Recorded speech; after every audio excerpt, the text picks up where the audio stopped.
Miten tutkia historian jättämistä jäljistä merkkejä jostain, millä ei ole nimeä, mutta jota kuitenkin on ollut olemassa? Miten kaivaa esille jotain, mikä on aikanaankin ollut piilotettua ja nimeämätöntä, mistä on tallentunut vain vähän konkreettisia todisteita, historian jäänteitä?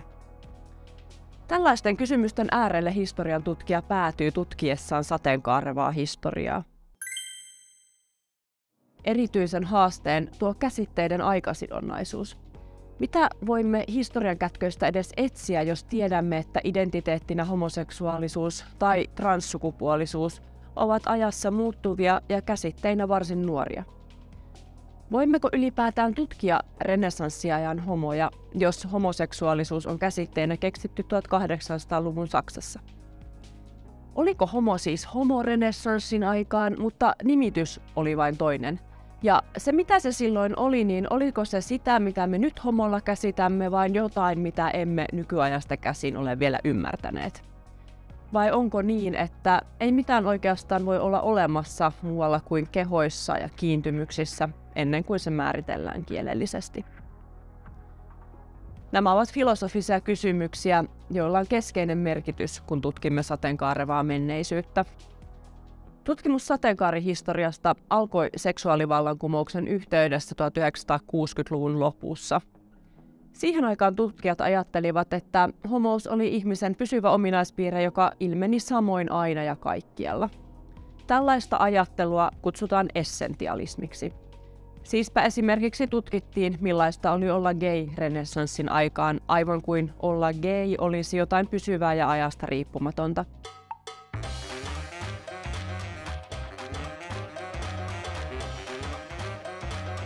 Ranskalainen filosofi Michel Foucault haastoi tätä ajatusta niin sanotulla konstruktivistisella näkökannalla.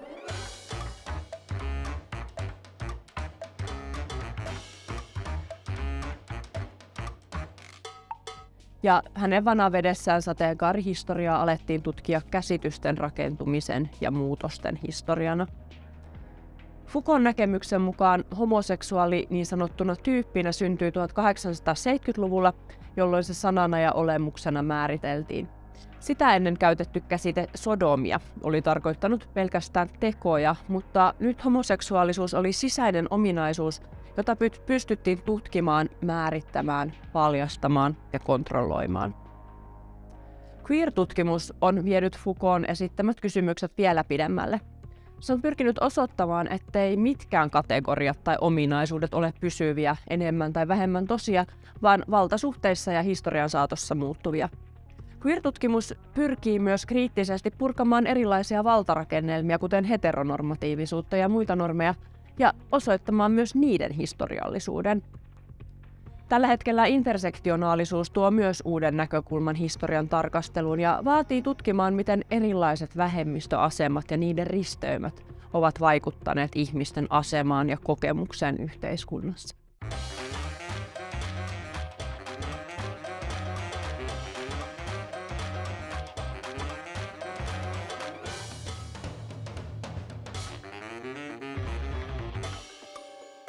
Vertailtaessa erilaisten vähemmistöasemien tutkimusta on seksuaalisuuteen ja sukupuolen moninaisuuteen liittyvät aiheet monesti niitä vaikeimpia, koska ne eivät ole päällepäin näkyviä.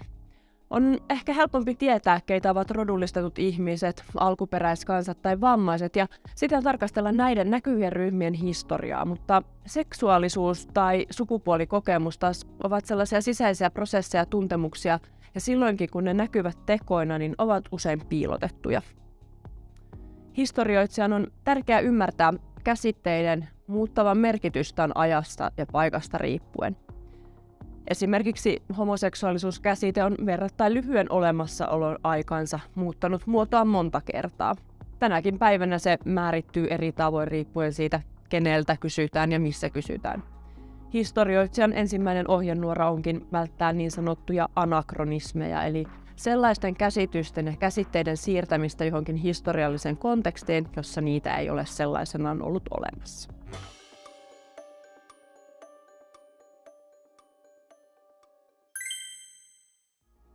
Mistä sitten historian tutkija voi saada tietoa sateenkaarevasta historiasta, jos sitä ei ole aikanaan käsitteellistetty ja sitä on jopa aktiivisesti piilotettu? Kotiarkistoista voi löytyä päiväkirjoja, kirjeitä tai valokuvia, joista paljastuu seksuaalisuuteen tai sukupuolikokemukseen liittyviä asioita, rakkauden osoituksia tai salaisia tunteita.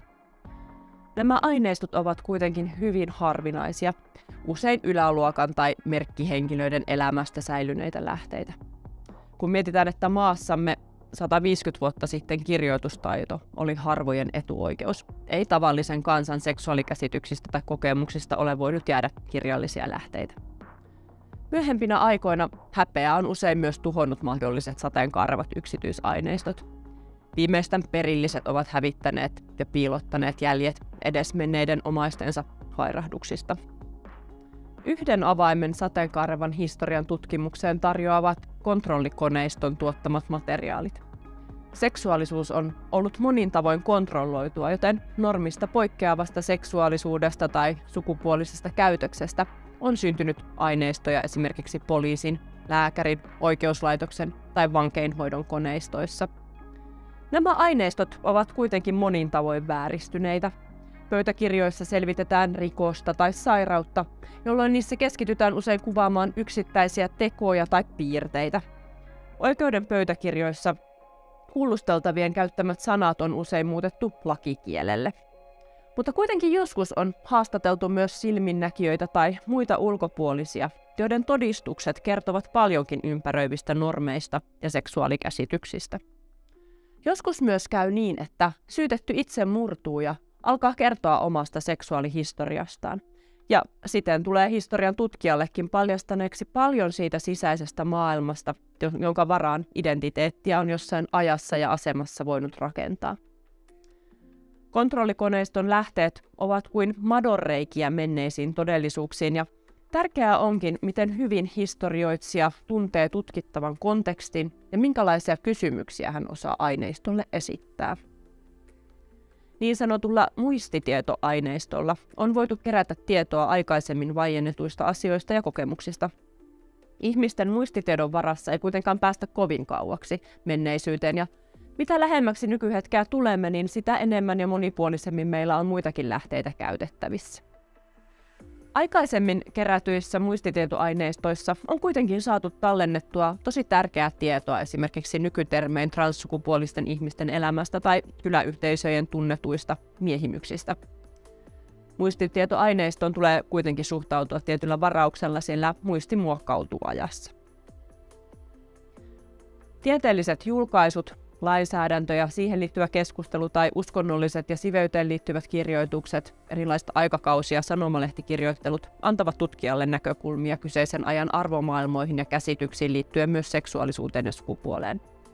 Ne auttavat tutkijaa luomaan taustaa esimerkiksi sille, millaisia sukupuolirooleja ja odotuksia tiettynä aikana on ollut. Taiteen ja kulttuurin uudenlaiset tulkinnat, niin sanotut queer-luennat tai vastakarvan luennat, ovat avanneet näkymiä eri aikakausien seksuaali- ja sukupuolikokemuksiin. Tutkimus voi kertoa meille siitä, miten taiteen keinoin on pystytty hienovaraisesti ilmaisemaan itseään ja omia tunteitaan, tekemään sateenkaarta näkyväksi itselleen ja niille, jotka ovat sen uskaltaneet nähdä. Sateenkaarevan historian kirjoitus on pitkälti joutunut nojaamaan lähinnä muiden kuin sateenkaari-ihmisten itsensä tuottamiin historian lähteisiin. Historian lähteet, joita on säilynyt ja ylipäätään syntynyt ennen seksuaalivallankumousta, ovat vain hyvin ohuesti sateenkaarevien ihmisten itsensä elämästä, kokemuksista ja tunteista kertovia ja paljon enemmän normeista, vallasta ja kontrollista kertovia. Seksuaalivallankumouksesta alkaen historian lähteet monipuolistuvat ja ihmisten oma ääni alkaa kuulua ja näkyä. Tästä syystä 1970-luvulta alkaen sateenkaarihistoria saakin ammentaa alati runsastuvista lähteistä. On sateenkaarevien järjestöjen materiaaleja, on lehtijuttuja, haastatteluja, on valokuvia, videoita ja avointa julkista keskustelua. Ongelmaksi muodostuukin tällöin lähinnä aineiston valikointi ja rajaus, ei enää niinkään sen vähyys.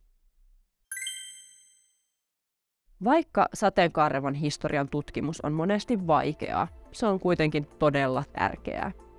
Ensinnäkin, Sateenkaarevan historian tutkimus on tärkeää seksuaali- ja sukupuolivähemmistöihin kuuluvien ihmisten näkökulmasta. Sateenkaarevan historian näkyväksi tekeminen tekee samalla näkyväksi näiden ihmisten olemassaoloa ja toisaalta seksuaalisuuden ja sukupuolen moninaisuuden juurevuutta. Ymmärrys omasta historiasta vahvistaa itsetuntemusta ja yhteisöllisyyttä. Toisekseen, sateenkaarevan historian tutkimus näyttää, minkälaista vallankäyttöä seksuaalisuuteen ja sukupuoleen on liittynyt, minkälaisia ihmisoikeusloukkauksia on tehty missäkin aatteellisessa tai tieteellisessä palossa. Tämä toivottavasti auttaa tunnistamaan myös epäoikeudenmukaisia rakenteita, joita omassa ajassamme on vaikea nähdä. Ja lopulta, sateenkaareva historia on meidän kaikkien yhteistä historiaa, ja sen näkyväksi tekeminen ja esimerkiksi normien muuttuvaisuuden osoittaminen on meille kaikille hyödyllistä. Kun ymmärrämme kaikkien normien ja käsitysten muuttuvan, voimme määrätietoisemmin purkaa tässä ajassa olevia piilotettuja normeja ja odotuksia. Voimme myös vapaammin pohtia, minkälaista yhteiskuntaa haluamme todella rakentaa.